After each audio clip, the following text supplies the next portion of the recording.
Assalamualaikum warahmatullahi wabarakatuh. Semangat pagi. Kali ini saya Dr. Muharam akan bincang-bincang mengenai resistensi insulin pada sindrom ovarium polikistik.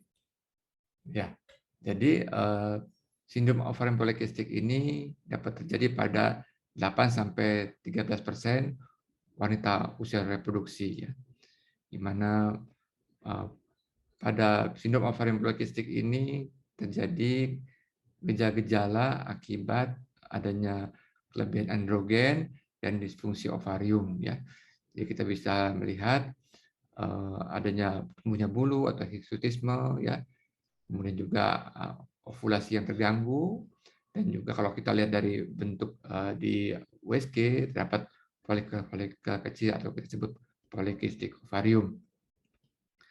Dan lebih dari 60% penderita sindrom ovarium polikistik ini menunjukkan adanya resistensi insulin, baik yang gemuk maupun yang kurus. Patofisiologi dari PCOS sendiri bisa diakibatkan oleh genetik, bisa diakibatkan oleh gangguan produksi dari LH dan FSH dari sentral, maupun dari adanya resistensi insulin dan kronik inflamasi. Yang kita akan bahas di sini sindrom ovarium polikistik yang disebabkan oleh resistensi insulin. Resistensi insulin terjadi karena adanya gangguan posreseptor dari metabolisme karbohidrat, sehingga insulin tidak terpakai, tidak bisa masuk ke dalam reseptor, sehingga timbul penumpukan insulin. Hal ini akan mengakibatkan gula darah meningkat, ya, timbul gejala hiperandrogenemia, dan akibat gula yang tidak terpakai, timbul penimbunan lemak di bagian perut, dapat obesitas sentral. Nah, bagaimana kita melakukan perhitungan insulin resisten? Ya, ada cara yang mudah dengan rumus-rumus yang lain, yaitu kita dapat menggunakan rasio antara gula darah puasa dibandingkan terhadap insulin puasa. Bila hasilnya di bawah atau sampai dengan 10,1, kita sebut sebagai resistensi insulin.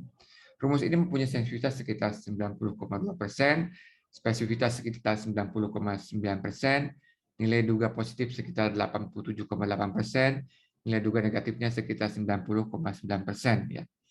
Nah, bila kita mendapatkan resistensi insulin pada PCOS, berarti kita harus memperbaiki pola hidup dengan berolahraga teratur, sekitar 150 menit per minggu dengan metode high intensity interval training, ya. Bisa Anda lihat di YouTube ataupun konsultasi ke dokter olahraganya. Perbaiki nutrisi dengan makan makanan yang mengandung indeks glikemik yang rendah, tinggi serat, rendah peradangan, hindari tinggi gula, dan hindari makan-makan olahan. Kemudian perbaiki berat badan bila gemuk sampai mencapai berat badan ideal. Dan bila perlu, digunakan obat-obatan untuk menurunkan resistensi insulin seperti golongan biguanid atau dikenal sebagai metformin di lapangan. Demikian dari saya. Assalamualaikum warahmatullahi wabarakatuh.